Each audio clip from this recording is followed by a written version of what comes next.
माही की गूंज न्यूज में आपका स्वागत है। टीवी सीरियल में शक्तिमान व महाभारत में पितामह भीष्म का किरदार निभाने वाले मुकेश खन्ना ने अमर शहीद चंद्रशेखर आजाद के 94वें बलिदान दिवस पर चंद्रशेखर आजाद नगर भाभरा पहुंचकर उद्यान पार्क में पौधरोपण किया एवं आजाद कुटिया पर जाकर चंद्रशेखर आजाद को पुष्प अर्पित कर श्रद्धांजलि अर्पित की।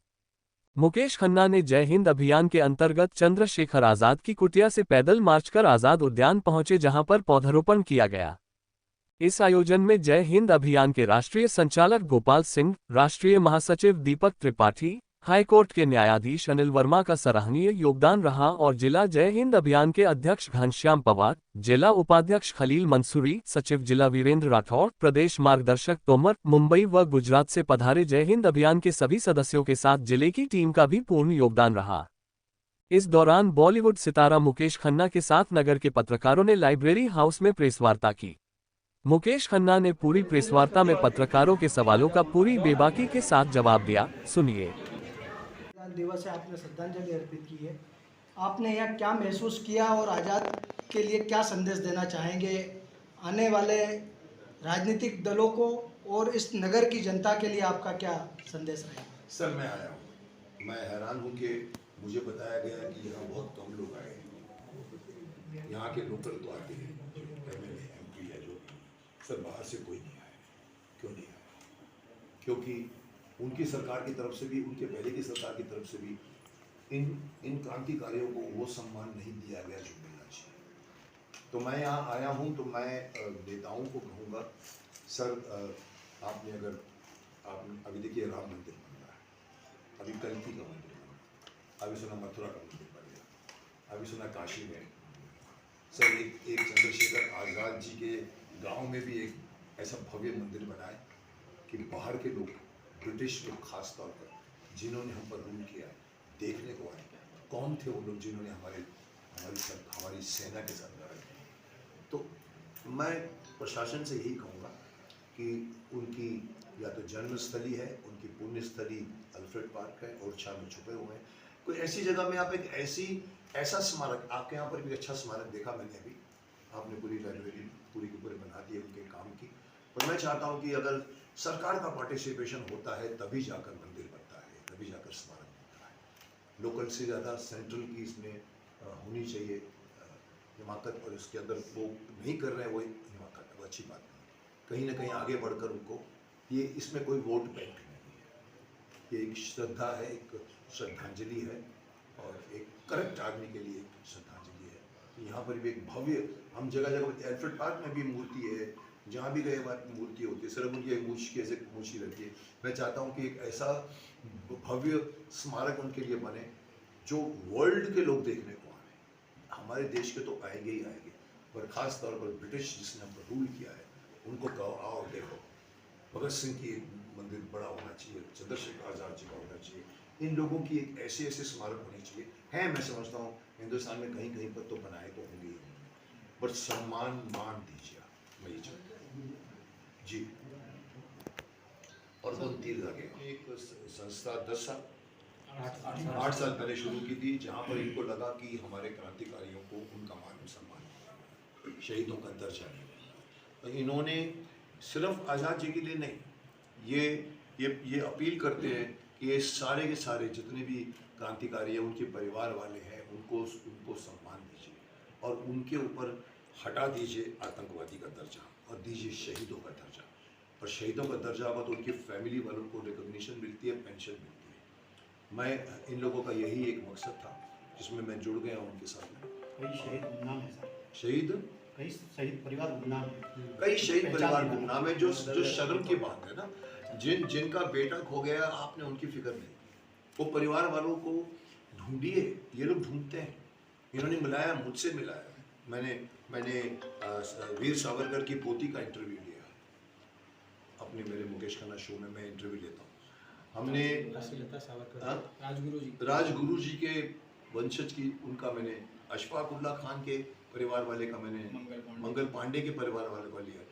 ऐसा ये लोग करते हैं और धीरे धीरे लोगों को, उनके परिवार वालों को, आप लोगों को सम्मान देना चाहिए, क्योंकि आप तो स्वतंत्रता की नींद सोते हो। इनको तो कुछ नहीं मिला, इनका बेटा चला गया, इनका पोता चला गया, ये इनका कोई भी जो होगा चला गया। सो ये काम ये लोग संग्राम फाउंडेशन करती है जी। सर आपने इस जन्मस्थली से और इस आपका जो ये मंच है इसके थ्रू ही इसकी शुरुआत करें तो क्या कहेंगे आप?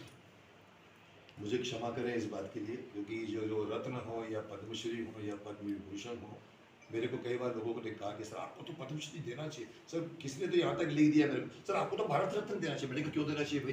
बोले आपने हमारे देश की संस्कृति बढ़ाई।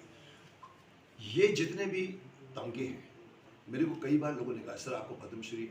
मैंने कहा मैं मांगूंगा नहीं, हमारे यहाँ मांगना पड़ता है, लॉबिंग करना पड़ता है। आप मत करिए कुछ, आप सिर्फ बोल दीजिए कि आपको पद्मश्री चाहिए, हम लॉबिंग करेंगे। मैंने कहा वो भी तो ये आप बोलो कि मैं खड़ा होकर करूँ, ये बहुत अच्छा काम है, बट ये काम मोदी जी समझ सकते हैं। मोदी जी को इतना बड़ा विजन है। मोदी जी अगर आप कल्कि का मंदिर बनाते हैं, चंद्रशेखर आज़ाद जी का मंदिर क्यों नहीं बनाए? मुझे क्यों बताना पड़ेगा कि आप भारत रत्न इनको दीजिए? देर सवेर अडवाणी जी को दिया ना कहीं देखो, हम कहते सद्बुद्धि जागे पुत्र, आपको समझ आ जानी चाहिए। वो भीष्म पितामह ने गांधारी को कहा था, बोलते मैं शाप दे दूं दुर्योधन को, बोलता शाप नहीं पुत्री, माँ के मुंह से शाप कभी अच्छा नहीं लगता, माँ के मुंह से हमेशा आशीर्वाद अच्छा लगता है। दुर्योधन को आशीर्वाद दो कि उसमें समझ आ जाए, उसमें समझ आ जाए। सो आज समझ की आवश्यकता है।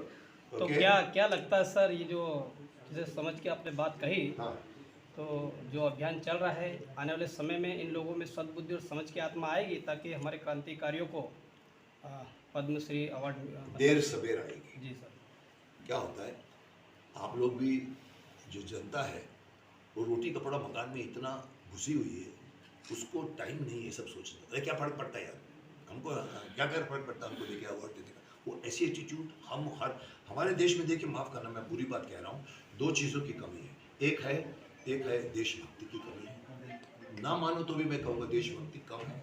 आज कोई बंदा सडनली नहीं कूदेगा जैसे ये लोग कूदे थे। और एक ईमानदारी की कमी है, ऑनेस्टी की कमी है और देशभक्ति की कमी है। सो इन लोगों में ये जज्बा देशभक्ति का मैं समझता हूँ आप लोगों को जगाना पड़ेगा, आप लोगों को दिखाना पड़ेगा, और धीरे धीरे इन लोगों का जो समझ आएगी। और कोई हम ये नहीं कह रहे हैं कि भाई आप मुसलमानों का नुकसान कीजिए, अपना फ़ायदा कीजिए, ऐसा भी नहीं है। हम बोलते हैं अपने ही घर वालों की, अपने बड़े भाई को आप मान दीजिए ना, तो ये क्यों समझ में नहीं आएगी?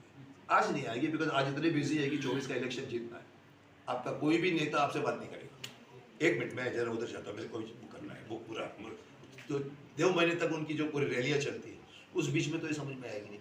उसके बाद में जब शांति से बैठ जाएंगे, सोचो पीछे कुछ काम छूटे पड़े हैं, वो काम हमारी तरफ से जो हमने आवेदन किया है एक्सेप्ट कीजिए उसको, और दीजिए इन लोगों को शहीदों का दर्जा, और बना दीजिए इन लोगों को शहीद, और इनके फैमिली के वालों को पेंशन मिलनी चाहिए पूरी ज़िंदगी भर, क्योंकि इन्होंने आपसे पूछे बगैर आपके लिए जान दे दी है। आपने नहीं कहा था कि मेरे लिए लड़ो, आप लड़ा हमने, भारत माता की जय, इनकलाब जिंदाबाद, इनकलाब जिंदाबाद। आप उसके बाद में कदर नहीं करते उनकी मृत्यु की, और उन्होंने जिस तरह की फांसी की सज़ा में, वीर सावरकर 2 बार काला पानी की सज़ा दी गई थी, 2 बार भागे थे शिप से। वो कहीं ना कहीं हम बना रहे हैं। मैं डॉक्यूमेंट्री बना रहा हूँ क्रांतिकारियों की, जो अनसंग हीरोज थे। ये तो हम जानते हैं इनके बारे में। एक मुंडा, बिरसा मुंडा जैसे इंसान, चंद्रशेखर आज़ाद जी के जन्मस्थली पर जो बहुत कम लोग जाते हैं, मैं समझता हूँ हिंदुस्तान में कई लोगों को पता भी नहीं है कि ये बाबरा गांव में इनका जन्म हुआ था।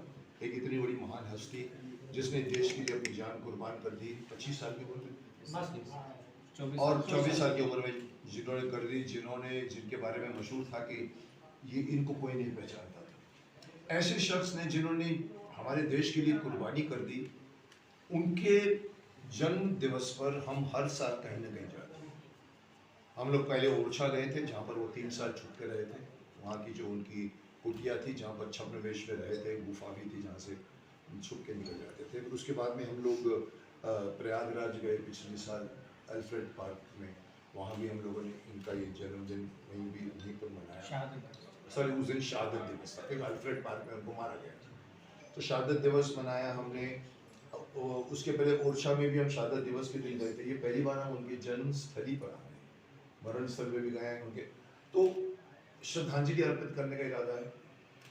प्लस आप लोगों के माध्यम से जन जन तक ये बात पहुँचे कि भाभरा गांव उनकी जन्मस्थली थी। एक छोटी सी कुटिया में रहते थे वो, इतना बड़ा शख्स जो अपने घर को छोड़ के चला गया और भारत देश उनका अपना घर था। तो वो उद्देश्य से ये जय हिंद अभियान वाले हैं जो जिनका ये तो एक मकसद है, पर इससे बड़ा मकसद और है कि ये सारे क्रांतिकारियों को उनका शहीदों का दर्जा दिलाना चाहते, क्योंकि लोग उनको शहीद नहीं बोलते, लोग इनको आतंकवादी बोलते। जो ब्रिटिश सरकार ने कह दिया था कि आतंकवादी है, टेररिस्ट बनते हैं, आज तक कांग्रेस की सरकार ने टेररिज्म का जो थप्पा था नहीं हटाया। माफ़ करना, 10 साल से मोदी जी को भी हम बोल रहे हैं, उनको पता नहीं क्या देरी हो रही है। इनको शहीदों का दर्जा दिया जाना चाहिए, जो हमारे आर्मी के लोगों के पास है, जो हमारे पुलिस के पास है।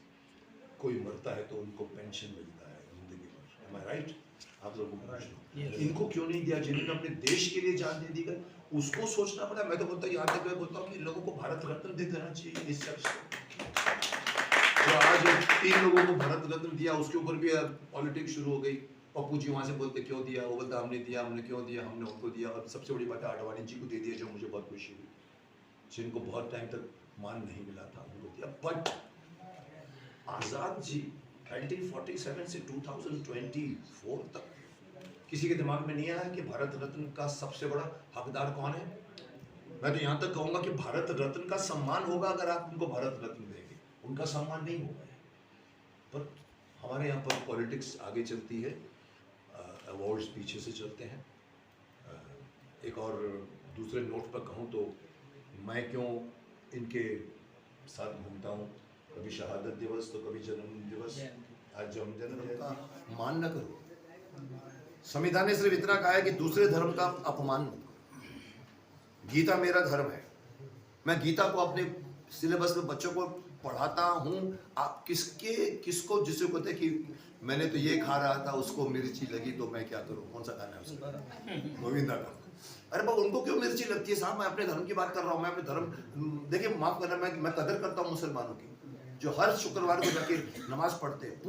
पूरा मुस्लिम तबका जुमे की नमाज होती है। हमारे हिंदू धर्म में कौन है जो एक दिन एक साथ, जैसे वो लोग जुमा की नमाज पढ़ते हैं, कोई है कि 80 करोड़ में से 40 करोड़ भी एक साथ बैठकर किसी मंदिर में बैठते हैं ताकि ऊपर से एक शॉट लिया तो मालूम पड़ेगा सब लोग बैठ गए मंदिर में, तो ताकत आएगी। तो हिंदुओं की ताकत। मैंने हिंदू एकता दिवस के लिए मैंने सजेस्ट किया था कि मंगलवार के दिन 7 बजे शाम को अपने नजदीक के मंदिर में जाकर आधे घंटे बैठिए, बच्चों को लेके जाइए, सबको लेके जाइए, ताकि आप जानेंगे एक दूसरे को। यहाँ तो आप जानते तक नहीं हो, और मुसलमान लोग करते हैं। मुसलमानों की मैं कदर करता हूँ, एकता उनमें, हमारे में एकता क्यों नहीं है साहब? अगर मैं एकता की बात करूंगा तो आप लोग बोलेंगे संविधान में नहीं कहा है सर ऐसा कुछ करने को। अरे संविधान में ये नहीं कहा है कि एकता न करो।